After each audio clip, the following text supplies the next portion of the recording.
শুভেন্দু অধিকারী এবং সুকান্ত মজুমদার এর মধ্যে ঘোষণা করেছেন, আমিও সে তারই প্রতিধ্বনি করে বলছি যে আমরা ক্ষমতায় আসব পশ্চিমবঙ্গে। এই ভোটটা তো পশ্চিমবঙ্গে আসার ভোট নয়, এই ভোটটা হচ্ছে কেন্দ্রীয় সরকারের ভোট। কিন্তু আমাদের ধারণা আমরা এখানে ডিসেম্বর মাসের মধ্যে ক্ষমতায় আসবো। যদি তা না হচ্ছে, আমি ভোট প্রার্থী, এখানে আমি প্রার্থী বিজেপির। আমি আশা করব আপনারা সকলে বিজেপিকে ভোট দিয়ে জয়যুক্ত করবেন।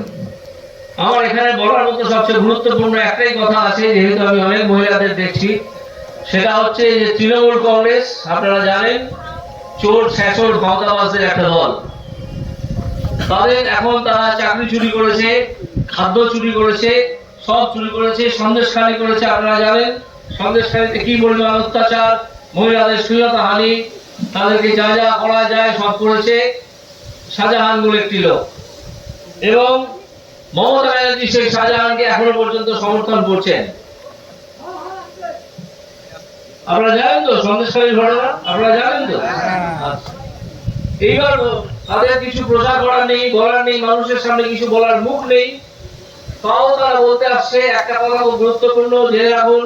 তারা বলছে যে মমতা ব্যানার্জি যদি না যেতে পারে, মমতার দল যদি হেরে যায়, তাহলে লক্ষ্মীর ভান্ডার নাকি বন্ধ হয়ে যাবে। এটা আপনারা জেনে রাখুন, সর্বৈব মিথ্যে কথা, এটা সম্পূর্ণ মিথ্যে কথা। এই ভাওতাবাজিতে আপনারা বিশ্বাস করবেন না। দেওয়া হয় সেটা মমতা ব্যানার্জির বাপের টাকা নয়, সেটা আসে পশ্চিমবঙ্গ সরকারের কোষাগার থেকে। সেই টাকা মমতা ব্যানার্জির ভাইপোর বাপের টাকা নয়, সেটাও আসে পশ্চিমবঙ্গ সরকারের কোষাগার থেকে।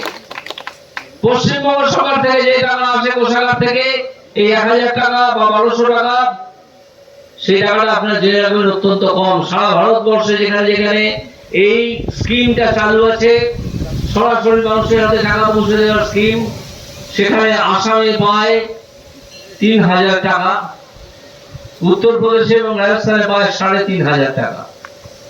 আমাদের নেতা শুভেন্দু অধিকারী এবং সুকান্ত মজুমদার এর মধ্যে ঘোষণা করেছেন, আমিও সে তারই প্রতিধ্বনি করে বলছি যে আমরা ক্ষমতায় আসব পশ্চিমবঙ্গে। এই ভোটটা তো পশ্চিমবঙ্গে আসার ভোট নয়, এই ভোটটা হচ্ছে কেন্দ্রীয় সরকারের ভোট। কিন্তু আমাদের ধারণা আমরা এখানে ডিসেম্বর মাসের মধ্যে ক্ষমতায় আসবো। যদি তা নাও আসি, তাহলে 2026-এ তো আসবোই। কে আটকাবে? তৃণমূল তো উধাও হয়ে যাবে।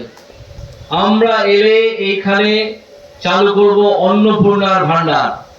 সেখান থেকে প্রতিটা মহিলা যারা এই টাকা পান, যারা ভবিষ্যতে পাবেন, তাদের জন্য 3000 টাকা ন্যূনতম